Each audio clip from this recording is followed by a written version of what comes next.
everyone, my name is Tamsin and welcome to today's session on rates of reactions. So let's jump right in. Let's talk about the collision theory. So if we have two molecules and they collide, but nothing really happens, they leave as molecule A and B, we call this an ineffective collision. Whereas if we have molecule A and B, they collide and a reaction takes place, let's say product C leaves, then we call this an effective collision. Now, there are two things that need to happen for a collision to be effective, and this is the molecules have to have, well, the particles have to have sufficient speed, which means that they need to have the sufficient kinetic energy.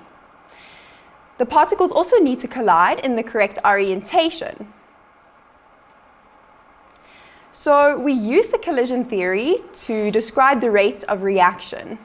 And we said that in order for a reaction to take place, we have to have effective collisions.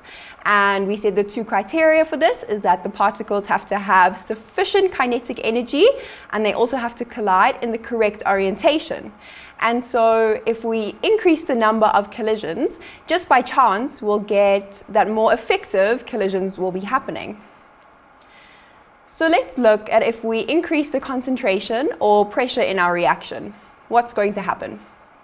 Well, if we do this, there are going to be more particles, which means that this is going to increase the number of collisions.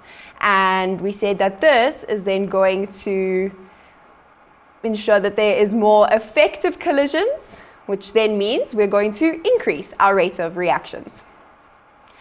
If we increase the surface area in our reaction, this is going to mean that particles are more exposed, which means that we're going to have more collisions, and this means that more of these collisions are going to be effective, and that in turn increases the rate of our reactions. If we increase temperature, now this has two effects. First of all, if we increase temperature, it's going to increase the speed of our particles and increase their kinetic energy. So this means that we're going to have more collisions, which means more of them are going to be effective. And again, this is going to increase our rate of reaction. If we add a catalyst, now what a catalyst does is it decreases our activation energy. And this means that more particles are going to have sufficient energy, which means more effective collisions and an increased rate of reaction. It also helps to orientate our particles in the correct way so that we can have effective collisions. So let's take a look at an example. This question says that students conduct an experiment in which they react zinc with hydrochloric acid. In experiment A, they use zinc granules, and in experiment B, they use powdered zinc. They observe that experiment B has a higher rate of reaction than experiment A.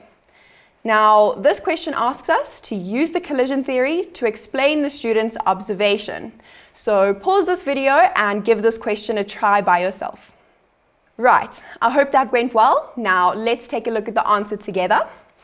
So in experiment A, they used zinc granules, whereas in experiment B, they used the powdered form of zinc. So the powdered form of zinc means that the surface area is going to be increased. And this means that the particles are going to be more exposed, which means this is going to increase our number of collisions, which means that we're going to increase our rate of reactions because there's going to be more effective collisions, sorry.